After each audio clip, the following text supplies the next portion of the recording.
can't lose. No, we can't lose. Enjoy it while it lasts. Gambling gods, fickle bunch. Oh, yeah. So easily affected. We have a shooter and a good one coming out for a new point. Get your bets down, ladies and gentlemen. He's a rolling point is 9, place 9. 9 a winner. Got a hot hand. Place your bets, ladies and gentlemen. They bet on absolutely anything. Don't make them prove. We all look at a number between 4 and 10 to start our exit. You're tuned in to Gambling with Good JuJu. Welcome in, everybody, to Gambling with Good JuJu. This is part 2 of our episode with TRG, the Ramblin Gambler. If you hadn't had a chance yet to check out part 1, we get into his backstory, talk some great Vegas tales, and get to know him a little bit better. If you're just here for part 2, then stick around as we dive more into progressions, regressions, exit points, and other strategies for beating the casino. So let's get into the topic for today's episode. Please explain for the audience what a betting system is and why you would want one. Wow. So here's what I think a betting system is and why I want them. Okay. And I guess we can let listeners decide for themselves if it's something they want or something they don't. I came into gambling by way of blackjack, as we've kind of talked about, and played properly. Blackjack is kind of a 50-50 game. Over time, it's pretty close to a coin toss if you're playing basic strategy. So if over time, blackjack behaves like a coin toss, the best you can really hope to do is finish one ahead or one behind, right? That's my logic, at least. Sure. I'm playing a 50-50 game. I'm going to get a 50-50 outcome. If I want to do better than +1 or -1 over time, I've got to do something. I can't flat bet is my theory of the case. So now the question is, when do I increase my bet? When do I decrease my bet after I've increased it? I can do that by feel. I can do that by instinct, but see, I can't. I personally can't. People do. Yeah. I can't. It drives me nuts. I start second guessing myself. I'm a coder by initial education. I'm a programmer. I'm a problem solver. I'm a logic guy. I concluded that I could not have the success I wanted at the places I had available as a card counter. I had successes as a card counter, but that was by changing where I played and when I played and all of that. So I'm going to decide my bets not based on a count and not based on instinct, but on trying to use a tool to find a resolution. Okay. And so that's where I came up with one. There are 7 core concepts of casino combat, 7 pillars or ideas that I think are essential to eventual gambling success. Those are available on the website as a blog post. They're available a lot of other places. But one of those pillars is a wagering system, a wagering process that has both progressive and regressive aspects. And a progressive aspect is when you increase your wager after a win or a series of wins.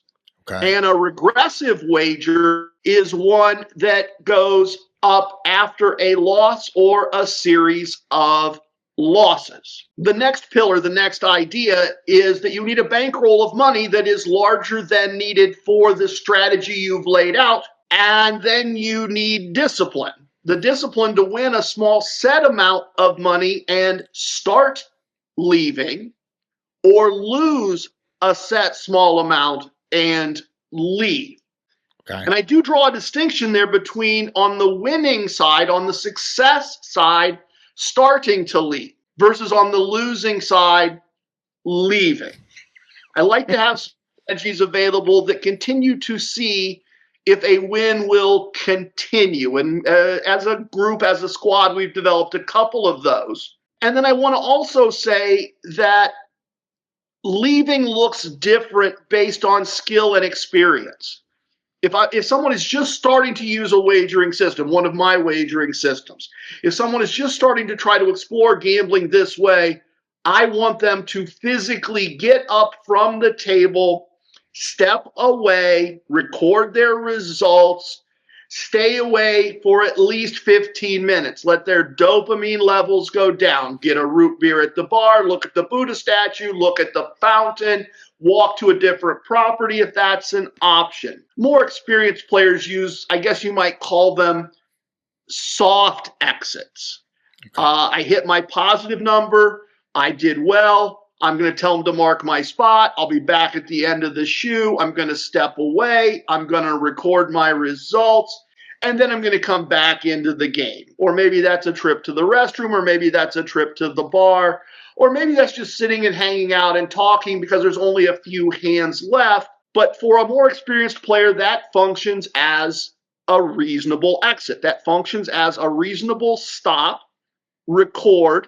And that can also be different based on geography. If I'm on a cruise ship and I've won my small set amount, I have nowhere to go. I'm going to do some more gambling on that cruise, probably on that day. I'm going to stop, look at it, look at my results, and then decide my next thing. If I'm gambling locally, however, if I get my number, I'm gone. Yep. I mean, maybe I'm going to stop and talk to a friend over a root beer.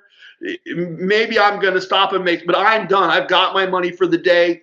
Casino will be there tomorrow. So essentially what you're planning and accounting for here is along the lines of 4 scenarios. 2, while you're in the middle of playing, your progressions, what happens if it's going well while I'm in the middle of betting here, and then your regressions, what's happening if it's going poorly and how do I react? Then on the end of that, you have your exit points. What do I do if this is going positive overall? When do I know it's time for me to quit? And what do I do when it's going negatively overall? When do I know when to stop? Correct? Exactly. And I contend that 2 people can design 2 different things that satisfy all those conditions, but do it in different ways. I give examples of how I've done it, how I've applied those ideas that work for me, that I've tested, that listeners have tested, that the collective we know work. But I will also say that all of us each have little different things. Like my progressive side starts when I win 2 single unit wagers and in a row, and add a unit to my win stack. So I have my full buy-in, and I've won 2 hands in a row, and I've added 1 unit to my second stack, my win stack. But I've got a listener that's like, no, that's not enough. I'm going to have my start when I have added 2 units, 2 hands in a row to the win stack. It's a subtle difference. Yeah. But he and I are not standing there looking at each other going, you're wrong, I'm right, you're wrong. No, it's just we've built it a little differently. Our trigger is a little different. So his progression is a little more conservative than yours, correct? Exactly. Yeah. Mine is a little touch more aggressive. My trigger on the regressive side is I lost 1, my next bet's going to be 2. I have other listeners that they go, no, if I lose 2 in a row, I'm going to bet 3. Same idea. Up after a loss or a set of losses, a different application of that idea. And I do think the application of those ideas is the important part. And I think it extends beyond blackjack. Good craps players, and that excludes me, but good craps players can and do devise things where they go, okay, I'm going to start my bets this way. But if I immediately lose all those bets, the next bet I'm going to bet this way, and I'm going to bet a larger amount. And it's not, if it's chasing. Yeah. If it's chasing, it is pre-planned, controlled chasing, right? I'm going to go up, and maybe I'm going to go up again, but I'm doing that based on the expectation and the math that I've scribbled down and all of those types of things. Okay, so let me ask this then, because you mentioned the math. Is there a mathematical basis behind this practice that is beneficial from a financial perspective long term?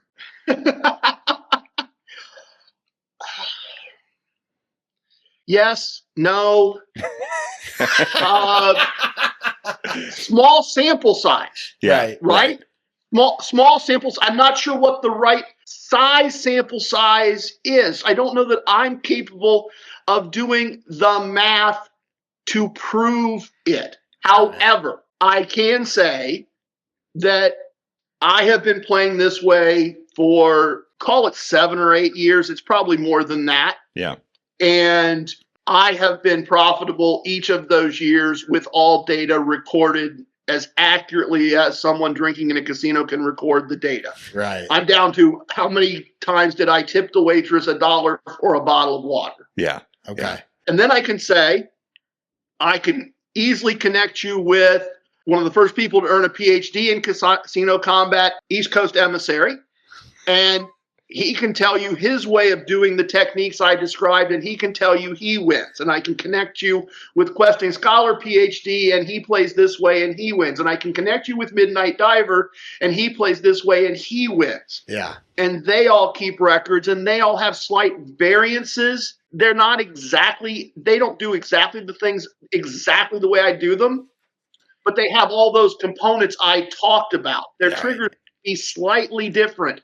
Their positive exit number might be a little larger or a little smaller. Yes. But they're all doing the same thing. And we have people that have applied it to the don't come bet on craps. Oh, yeah. And we have people that are banned from blackjack play because they're card counters and they do it with Baccarat and it works for them with Baccarat. So I don't know that I can say there's math that proves it works. Sure. But there is an ever-increasing body of player experience that says it works. And as I often end the show, and in 10 years, we may find out I'm wrong about all of this. I love it. And that's the wonderful difference. But so we, just so you know, TRG, we split our episodes half and half between conversations around casino gambling and around sports betting. Yeah. Now, in the sports betting world, everything we do is so heavily quantified that, like, we are looking at and trying to determine our edges and determining whether or not we're betting something that falls between 3 and 5% EV relative to the market or whatever it may be. And then we come over to the casino side and, you know, we have guests on. We've had Ed Robinson on to talk craps. And he insists he is also a profitable gambler, but he is a successful dice thrower in this realm. And so I ask, you know, him of, well, okay, so is there a math-based approach to that? And he's, and there was Stanford scientists who try to prove it. He goes, what do Stanford scientists know? Have they been in a casino for the last 30 years throwing dice the way I have been? Right. So I absolutely believe that there's this realm within casino gambling that is just deep enough within the niche that you don't have to necessarily have the math already proved out. Yeah. But when you have the testimonials of X number of people saying it works, there's probably something to it. There's probably a little fire where there's smoke. It's just the different worlds are just really interesting, fascinating to me. Regarding the betting systems, what would you say is the most important thing for somebody to master? Like the mathematics or the mindset? Oh, that's actually an easy one, I think. I think that's a really easy one. You see, math is known. Math is external to the player. Math is quantifiable. ChatGPT can do math. Gemini can do math better than ChatGPT. The Casino Combat Squad can do math. If you have math the squad can't handle, I literally know a NASA rocket science. I have him on speed dial. He will tell me, TRG, you know that I don't really do probability, but the equation would be, and then he'll rattle off this big equation and tell me math is knowable. Math is external to the player. The player, quite frankly, the player doesn't need to know math for what I do other than count to 4, count to 10. Yeah. Be able to put 10 of something in one stack and everything left over in another stack. That math isn't difficult. The other math has been done for us. Mindset, Mindset is immensely difficult. Discipline, wanting to win more than you want to play, overcoming self-doubt. Okay, that sounds, God rest him, but that sounds like Hulk Hogan, the training, the prayers, the vitamins, the believing in yourself. Brother. Yeah, let me tell you, Jack. But no, that is so much more difficult than the math. If you can't do the math, we can do the math for you. Yeah. Okay. Tools can do the math for you. We can build you spreadsheets so you plug things in and you get the right answer. And we've tried to do some things to help. I have things called casino wisdoms. I teach them as moments of casino wisdom, and they're supposed to act as those triggers for us. Okay. Help with that mindset. Help with that mental discipline. One of them is want the win more than you want the action. That's very, very difficult. I've been repeating that line, TRG, in my head since the first time you said it, because that line right there explains us to a T. Yeah. Wanting to win more than wanting to play. We want to win more than we want to play until we've been playing long enough that we just want to play. We're starting to have a good time. And if you've wanted to win enough, you can set a little aside and go, well, this is for play, and I'm just going to have fun. Yeah. And then the other thing, if I can, one more real quick. The other thing that we have that I think is really special as it relates to mindset is that Slack group, is that virtual VIP lounge. If you're there with us, we are all coaching all the time from everywhere. We had a member of our squad, no names, please. He's a serious gambler and he's a good gambler. He is not a casino combat gambler. He'll tell you that. And he had a great year and he'd had a great run and he built up his bankroll and he got off to a great start at Hard Rock on a trip. And then all of a sudden, a bunch of bad things happen. He makes a bunch of, in his own words, bad decisions. And he's no longer up. He's down 5 digits. He's in his room. He's devastated. He's struggling. I'm on a cruise. I'm in the middle of some body of water somewhere that I can't name. Other people are in Jersey. Other people are in Virginia. Other people are in Colorado. And we're all right there with him, online, real time, coaching him through it. Getting his head right enough to look at his money and say, this is okay. We can still divide this in 3 and take 3 bites at the apple. And the first bite of the apple, we're only trying to do this much. Or the elephant's better, right? We're not going to eat this 5-digit elephant in 1 bite. Yeah. But you got time. You got money. Gambler's ruin has not occurred. You are not looking for a $3 game at Excalibur. You can play at Red Rock in the high limit room with the money. And over the course of about 30 hours, we coached him through little session, little food, lot of sleep, little session, time at the pool, another little session, and then, dude, you went from a large 5-digit number down to a decent 5-digit number win for the weekend up. Nice. But guys, I don't have to leave for the airport till 1 p.m. tomorrow. No. So, call your host, tell him to change your flight. Go get on the red eye that leaves in 3 hours. Yeah. Get money to the cage, wire it back, and go get, and he did. He went and got out. Nice. And he got home. That's awesome. And what was a bad situation went to a good situation. My point being, I don't know where else anyone makes you this offer. And we talked about it to start. Solve the very easy puzzle. Find the people in real life. Come join us. And if things are struggling in your mindset, you will have a group of people with experience you can trust that will do their best to coach you on mindset, to coach you on where you are in the moment. You don't have to do mindset by yourself, but the answer to your question is mindset is much more difficult than math. Yeah. Apologies to Spanky. host of Bet Bash, the sports gambling conference we go to every year. But I think I'm much more interested in TRG's treasure hunt than I was the Bet Bash treasure hunt. Well, that's mission number 1. We got to get in the chat. We got to get in the chat. Yeah, for sure. Okay. We're going to work on that. And then TRG, I haven't really talked about this much on the show, but I've been working on my own little betting system based on all of your guidance through the show. And I owe you some real world testing and results so that we can get that over to you. But that's going to be my project here for Q4 too. You're going to get TRG your results from your betting system? Yeah. Okay. Yeah. All right. We'll send it over to you. And I'm going to do my best to exit when I'm supposed to based on the predetermined notions. As we go along, as I learn this process, because this is kind of the gambit of our whole show, as I learn what we're talking about here in terms of progressions and I'm the one who requested this episode, just so you know, TRG. I was like, I need to learn, because all I do is flat bet and then occasionally flip a little more out there. I need to learn a real betting strategy. So maybe as we go along, we'll have him back on hell yeah. break down where we're at and see how we need to adjust or something along those lines. And at the same time, come on anytime, guys. Jump on, share what you've done. Yeah.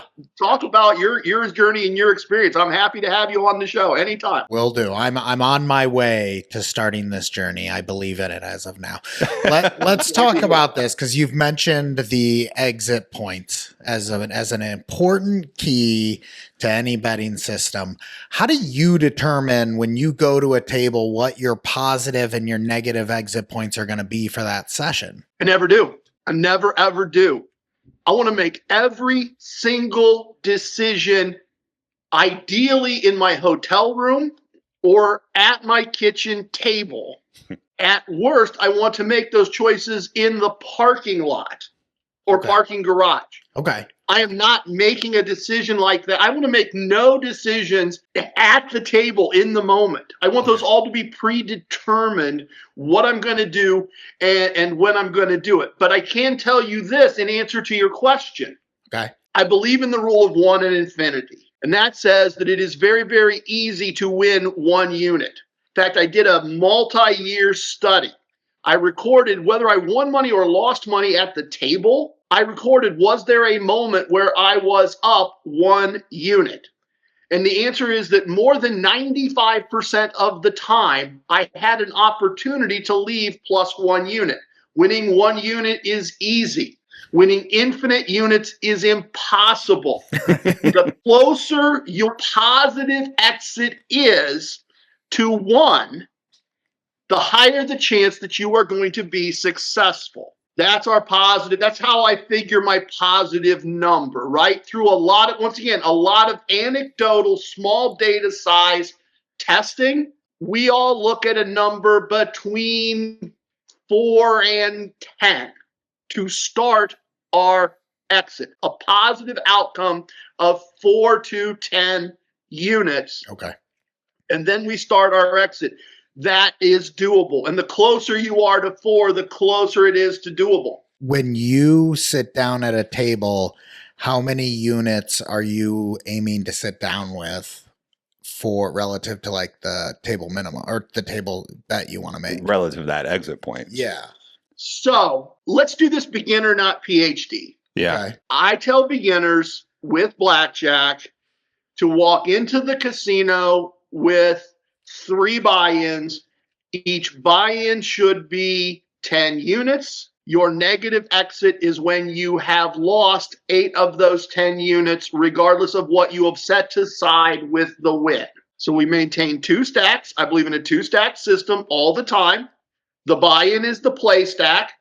When the play stack is full after a win, any extra chips beyond the 10 go over off to the side in a separate stack, the win stack. And when the play stat gets to -8, it's time to walk away. Okay. And in blackjack, the extra 2 chips serve multiple purposes. They serve the purpose of discipline, the discipline to walk away when you hit your small set amount, and the ability, if you make that 8th 1-unit bet and you get a split or a double, you have a few more chips. So if I am betting $10, I want to buy in with 100.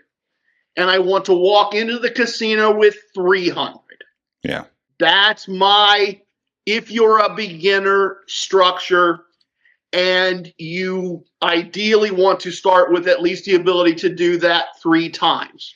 Do you adjust the number of sessions? Because you said walking in with 3 stacks. Now let's say you've lost 80% on your first session.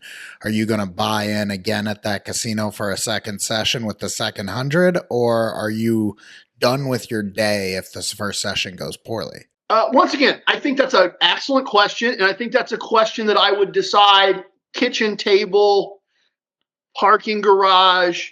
Either answer is correct. Okay. But you could certainly, suppose you lived next door to a casino. That sounds awesome. Such that every day when you got done with your work, you could go buy in for $100 and play until you'd lost 8 or won 7 to make up numbers out of the air. Sure. I certainly see it in that environment saying, I am doing 1 buy-in a day. That's all I'm doing. No more. Okay. That's it. And that makes perfect sense.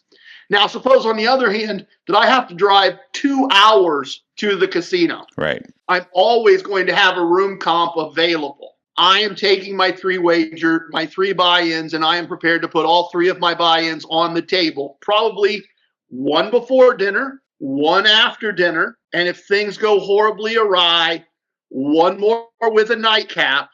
And if it all goes south, I lost all 3 buy-ins, and I'm going to go home and I'm going to call it at that point. So there is some make your plan around time and distance. And I've got a listener who he's got, if traffic is good, he's got 5 hours to Atlantic City. He goes down with a 2-night comp. He's got 30 buy-ins. Oh, wow. He's going to play through 25 of the buy-ins. Yeah. Before he actually calls it. He's never had to play through more than 6 of the buy-ins before he started winning some buy-ins back. Sure. Okay. Because he's not going to drive 10 hours minimum round trip, lose 3 buy-ins in 4 hours, and they go, oh, well, I'm done. Right. Yeah. So there is some nuance. And once again, that is where having some people to help you through the math, having some people to help you think about it. If you're new to this, you're struggling to think about it, you just need some quick answers, trg@casinokombat.com. I'm happy to help. I'm happy to jump in and tell you what I know and help with some of those things. But you have to have a little bit of a sense of it. You have to sit down and do some planning. You have to always play for the long run. I don't win every day. Right. I don't win every table. Yeah. I don't win every machine. I win 11 months out of 12. I've been winning every year for a long time. But I've also had runs where I once went 59 days, not attempts, 59 days in a row without not getting my day's pay. And about 15 of those days were in Atlantic City, and I was doing 6, 7, 8 attempts a day. Wow. And I've also had weeks where I lost 4 out of 5 days. Sure. And got beat up. I'm always looking at what did I do in the big picture? What did I do in the long run? Got it. Okay. Peter's getting involved in this thought process a little bit. You've got the Fred resources, right, on your website.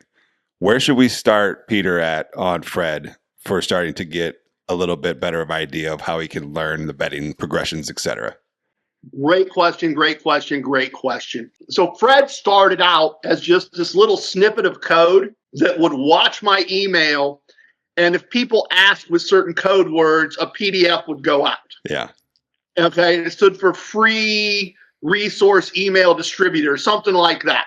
We eventually built Fred in, and it's just a download section now. Yeah. It was much more clever, but if you click on Fred, you will be able to download a PDF, all free. I'm not asking for an email address. I'm not asking for money. Gamblers helping gamblers be better at gambling. But if you go to the Fred section and you download the spreadsheet for TRG2, Okay. always be grinding.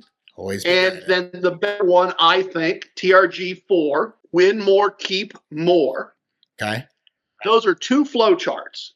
They literally take you through the betting process and teach it to you. Then, episodes 62, 63, and 64, the Holy Trinity of Casino Combat episodes, they will teach you both TRG2, advanced points for TRG2, and TRG3, the Meta Martingale. Do those episodes get me any closer to your home casino? They will. Oh, Economies of scale. Audience, you gotta listen. 62, 63, 64. Let's go.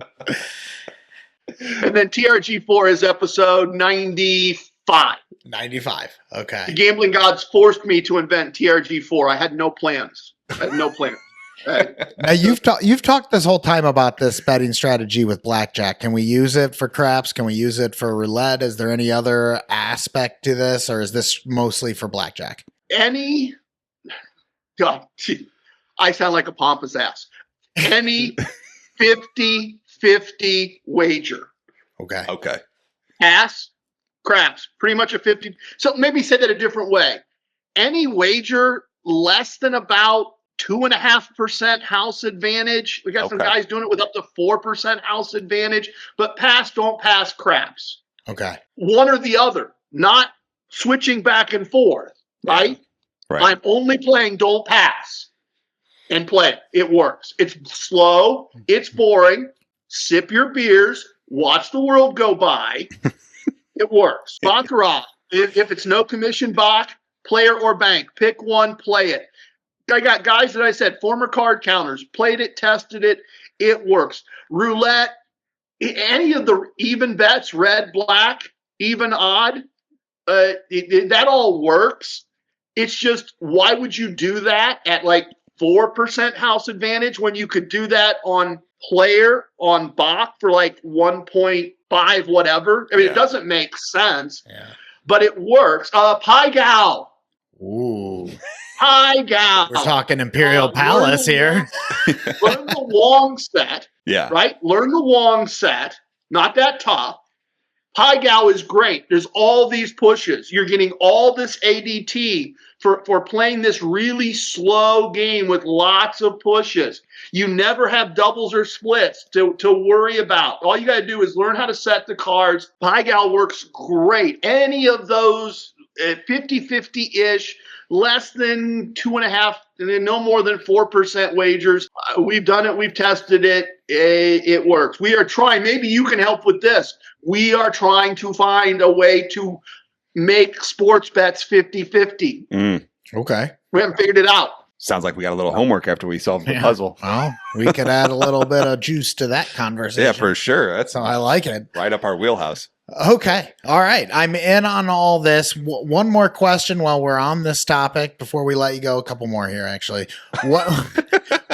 What are some tips you have for players to maximize their comps and freebies? Yeah, you recently added to your repertoire the independent casino host thing, right? So how could we? Right. What are some tips you can give players, low rollers like ourselves? Right. So big picture casino combat. One of the ways we define wins is by our comps. We'll put the hosting site thing aside for just a quick second.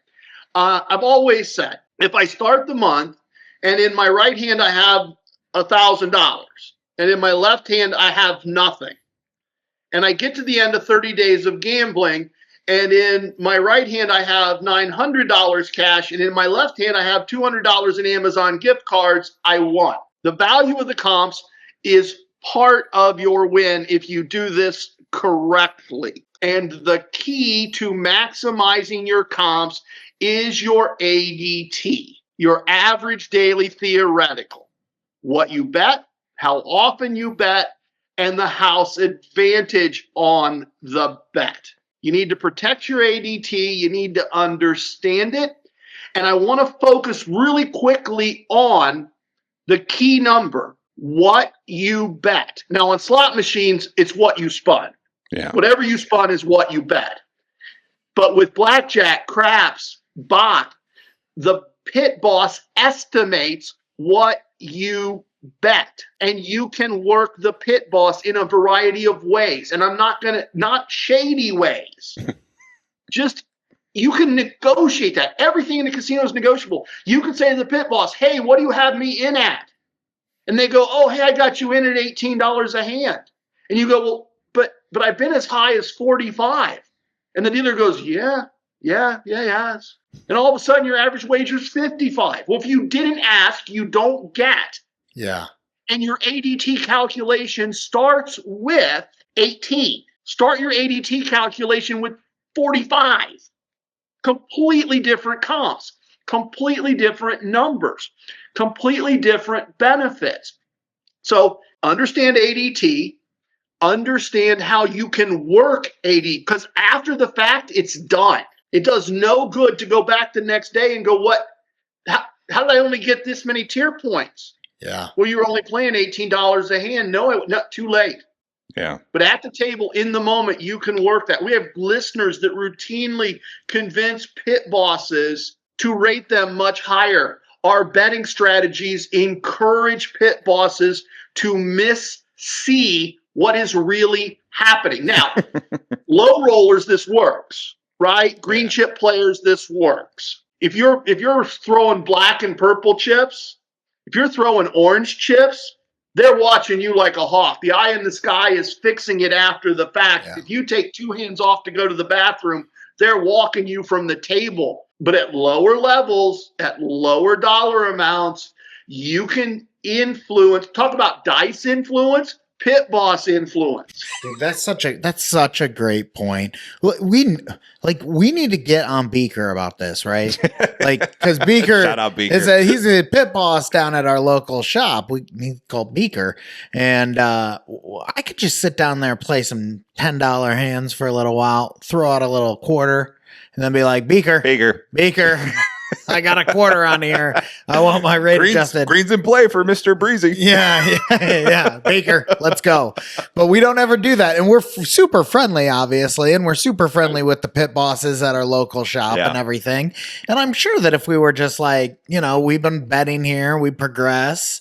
Okay, especially if I'm working on my progressions, when I do get that opportunity to progress, I need to be calling it out. Hey, look, I progressed. Shout it out. Yeah. Hey, I'm all the way up to 50. This is great. That's a really great tip. Thank you. That's actually really helpful for us. And then the last thing I'll throw in there is, if you have the opportunity to work with an independent casino host, a company that is licensed but doesn't work for the casino, a specific physical brick and mortar casino, they work for a brand, they work for Caesars, they have contracts, they work for you.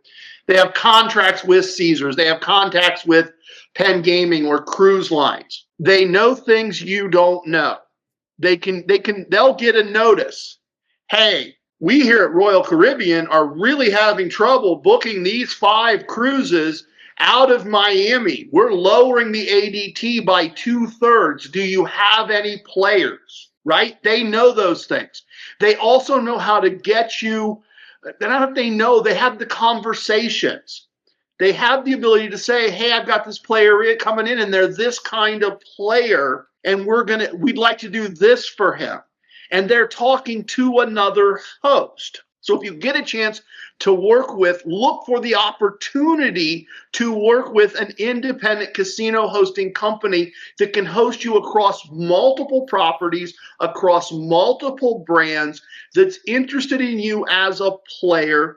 I work for an independent, full disclosure, I work for an independent casino hosting company, a great casino hosting company. My bosses have told me we book everyone. We are not only looking for the highest rollers. We are not saying, oh, if you're, less than a black chip player, we're not interested. And they have done so many really cool things. They booked me at a Seneca Nation property. And when I picked up my card, hadn't been there in forever. My room is comped for 2 nights. I pick up my card and it's a 2nd tier card. They had just elevated me to that automatically with no play. I'm in the VIP lounge. The drinks on the floor that should have a price do not have a price. I get to go to the front of the line at the cage. And it's not me, and it's not because I'm TRG, and it's not because I do a podcast. I have a listener. The first time we booked them at a Penn Gaming property. the property offered, would you like us to have your guests have VIP lounge access? And we said, well, of course we would. Wonderful VIP lounge, small little buffet. Those things are available. If you get the chance to work with those types of individuals, it's a huge tool, and they can ask the questions that it's harder for you to ask. If I host you at a property and you want to know your ADT, you're going to know your ADT. If you want expert gamblers who are my bosses to tell you what your ADT means, you're going to have that information. If you want to, we had a guy who wanted to know how odds were going to be scored for ADT at a particular craps table at a particular Caesars property. We had that answer. Wow. It's a tremendous opportunity. I am happy to act as someone's host, but as importantly, I would love you to work with me, and I'd love you to work with the company that pays me to get you to come work with us. And having said that, I also have worked with other hosting companies as a guest, and I know other hosting companies that asked me as a podcaster to work with them, and I declined. If I'm not the right answer, if one of my bosses isn't the right answer, I will happily give you other options and opportunities. I'm trying to help other people. If I'm not a good fit, that's more than cool. But if you're trying to maximize your comps, and a great example of that is, if you're working with us and you normally play at Caesars and you don't have in Atlantic City and you don't have comps at Caesars in New Orleans, we have the ability to take what you do in Atlantic City and get you comps in New Orleans or Kansas City. And beyond that, if you normally play Penn Gaming, but you want to go to New Orleans and stay at Caesars, we can get them to use your Penn Gaming comps to get you comped first visit at Caesars. Wow. So we can do some of those things for people. A lot. Sunset Station, any of the station casinos, well, not Red Rock, but Sunset Station, Palace Station. If you're one of our guests and you understand that there's a 2 or 3 hours of play expected, you're probably, unless they're really slammed, you're probably getting the first 2 nights comped, whether you've been there or not, because that's our job from their point of view. Persuade you to come where you have not been. Yeah. Now, if you show up and throw $10 on black, it's not happening the next time. Sure. Yeah. Right? But we can open doors the first time, and I say we can open doors the first time, and I want to say because they opened doors for me for the first time. Okay. Got it. Very enlightening, as we think about planning our next Vegas trip, whenever that may be, or gambling trip in general. We did get that free steak dinner at Willie B's. Yeah, we did. Yeah, that was a casino host who didn't check his email for a day, so he gave it to us. Right. Yeah, we need to do more of that. Right, exactly. See if we can catch him napping. All right, before we let you go, let's wrap up this conversation with one kind of overarching. If you could say rookies going into the casino, a mistake they should look to avoid, what's the first step you would say? Stop doing this, start doing this. What is it? Rookies going to the casino for the first time. Who are interested in being degenerates like us. Or being better gamblers. Who aren't planning on going degenerate once a year, but who are planning on doing this activity. Okay, so I'm going to say take the degen or not degen test. Okay. And here's how it goes. Have enough money to play. Know how to play. Walk into the casino for the first time. If you've got to travel there, plan multiple days. Walk into the casino for the first time. Go to the Players Club. Get a card. If they give you free slot play, play only the free slot play because it expires.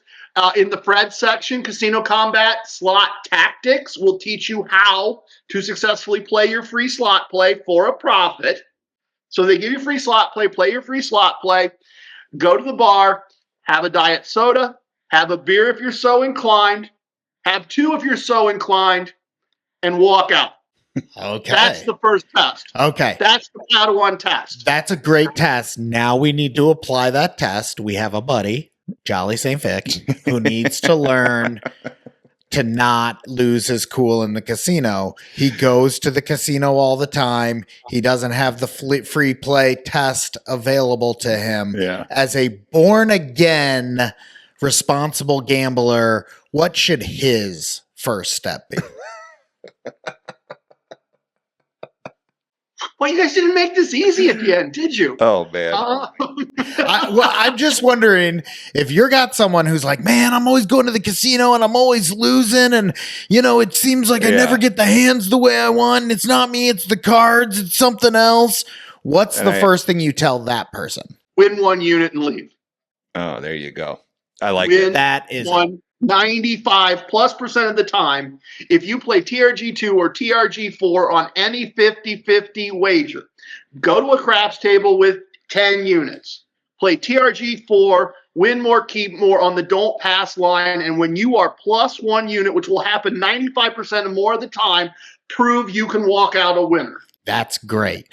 Prove you can win 1 unit, Jolly. And when you win that 1 unit, you're done for the night. Yeah. Do that a few times, and then maybe you can then you can let yourself win 2 units. And then maybe you can build yourself up to a responsible level. Here we go. I love it. That's great. Okay. TRG, thank you so much for taking the time to talk with us.